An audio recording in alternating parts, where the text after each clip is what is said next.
Сәлеметсіздер ме, құрметті көрермендер, құрметті ата-аналар. Мен Бахаргүл Яшаровна, тәрбиеші болып жұмыс атқарамын. Менің Бахар Лайф каналыма қош келдіңіздер. Мен бүгін сіздерге баланың балабақшаға бейімделу атты тақырыбына арнап видео түсіріп отырмын. Енді басынан бастап мен сіздерге түсіндіріп берейін бұл мәселені. Қараңыздар, бала үйден келеді, танымайтын ортаға, танымайтын адамдар, балалар, олар бір-бірін көрмеген, бір-бірін танымайтын жерге келеді.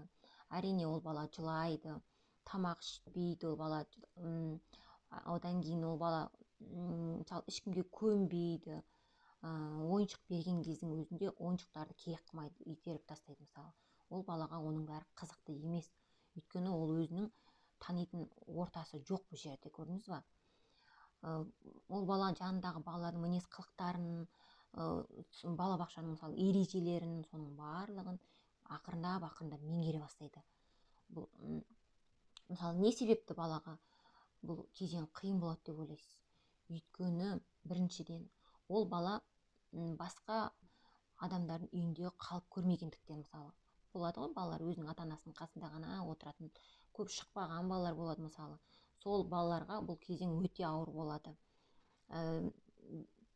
Сосын дәретке өздері сұрана алмайтын балалар болады.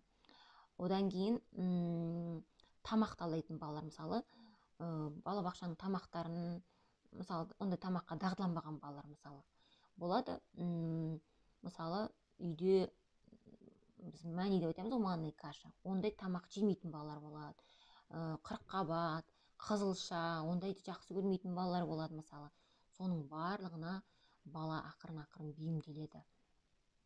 Сондықтан ол балаға мысалы сіздер уже алдын ала балабақшаға дайындалған кезде сіздер үйде өздеріңіз ақырындап аз-аздан сондай тамақтарды бере бастасаңыздар, ол балаға ол үйреншікті болады. Мысалы ертең балабақшаға келгеннің өзінде ол таныс тамақ болып көрінеді ол балаға. Мысалы балабақшалардың барлығында балаларға өте пайдалы, витаминдері көп, жеміс-жидек, әртүрлі тағамдар, сусындар, сондықтан барлығы пайдалы тамақтар береді ғой, әрине. Сондықтан ол пайдалы болғаннан кейін оның баланың жеп ішкені өте жақсы, оның бәріне біз қуанамыз, оның ішкеніне дегеніне. Сондықтан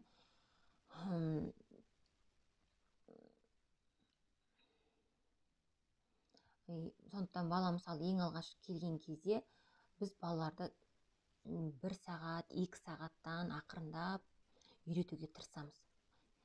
Әрине ата-аналардың ұсыныстары, ата-аналардың сұраныстары болады. Баламызды біздің жарты күнге қалса, балаңыз біздің толық күнге қалса деген мысалы ата-аналар болады. Біздің баламыз жыламайды дейтін мысалы ұсыныстар болады. Әрине оның барлығын жұмыс кезеңі, оның бәрін түсінеміз әрине, бірақ та сіздер бейімделу уақытын баламен дұрыстап өз уақытымен өткізсеңіздер, ол сіздерге өте жақсы кезең болып өтеді. Егер ол кезеңнен сіздер асығыспен өтсеңіздер, бұл кезең бала үшін өте күрделі және созылмалы кезең болып өтеді. Ол көпке созылады, созылмалы кезеңге барасыздар. Мысалы сіздер баланы тастағаннан кейін ол бала ақырын үйреніп өзінің уақыты келген кезде ол ұйықтайды да, жыламайды да, оның барлығы өзінің кезеңмен болғандықтан, көрдіңіздер ме? Жыламайды ол бала.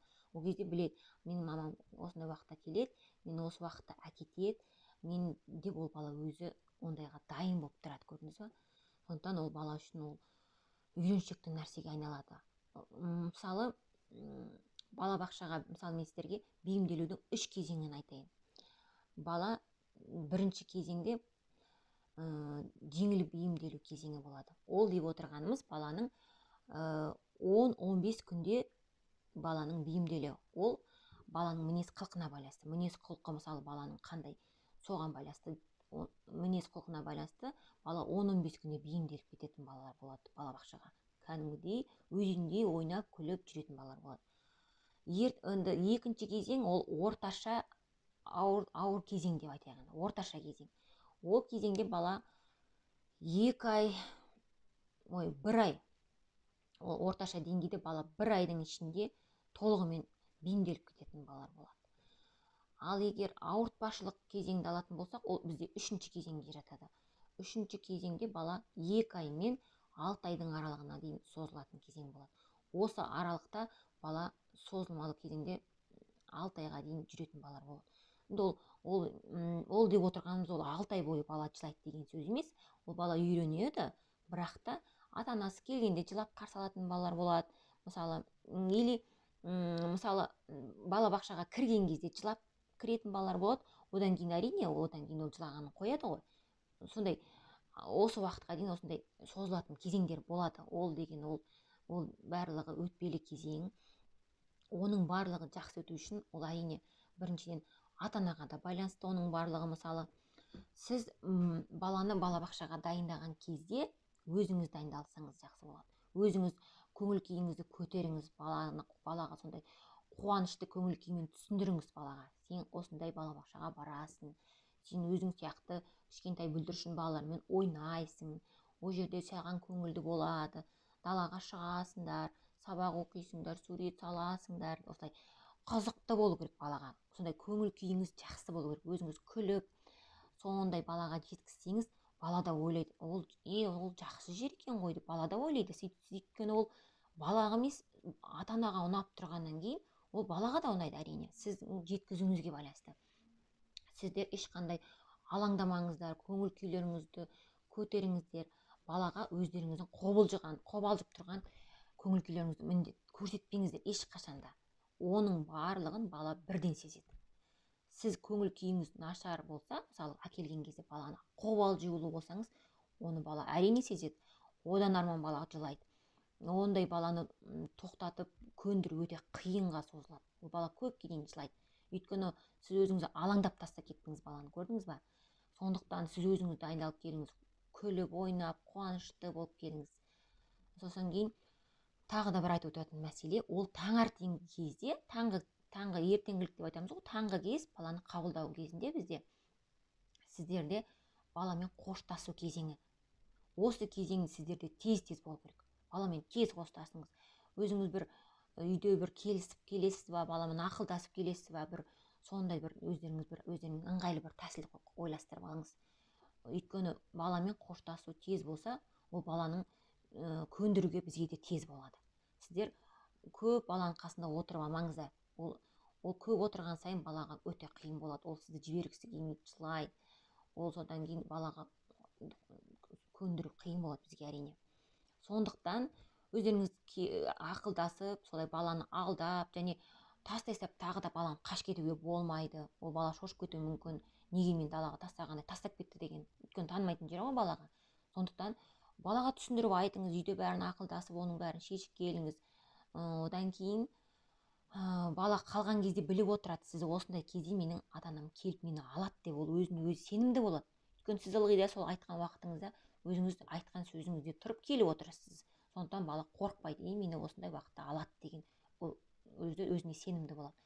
Одан кейінгі мәселе, балаға мысалы, сен жыламай отырсаң, мен саған осындай ойыншық әкеп берем, үлкен машина әкеп берем деп олай өздеріңіз үйретпеңіздер.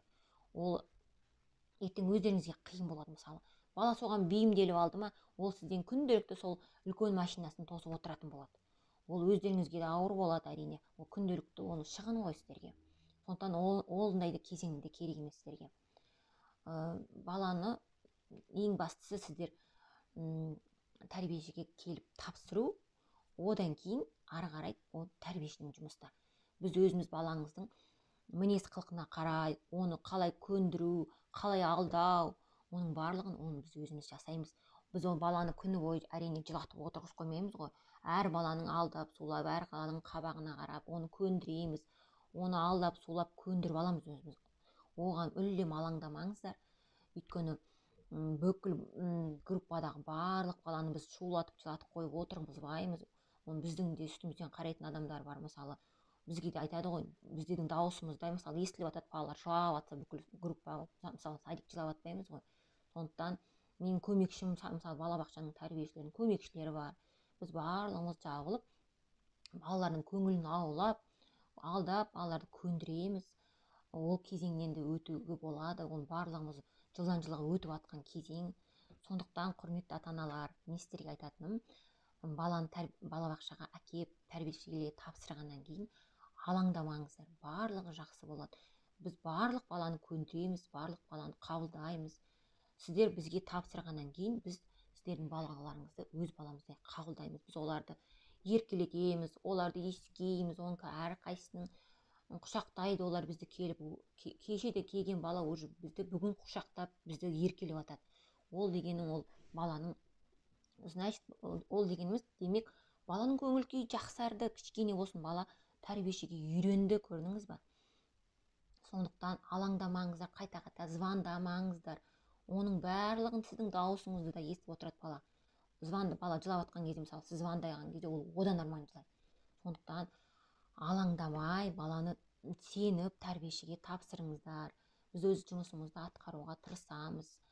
Әр баланың қабағына қараймыз, алаңдамай бізге тапсырыңыздар. Мен осы ата-аналардың барлығына алаңдамау үшін осылай әдейілеп осылай видео түсіріп отырған жағдайым бар. Мен әдейілеп канал ашып отырмын. Сіздерге қызықты осы балабақшаға қатысты әртүрлі сұрақтар бойынша, мен әртүрлі тақырыптар бойынша осы каналға видео салып отырамын. Сондықтан менің каналыма жазылыңыздар, комментарияларыңызды жазыңыздар, сұрақтарыңызды қойыңыздар. Мен сіздерге арнап әртүрлі видеолар түсіріп отыратын боламын. Назар салып тыңдағандарыңызға көп рахмет. Сау болыңыздар.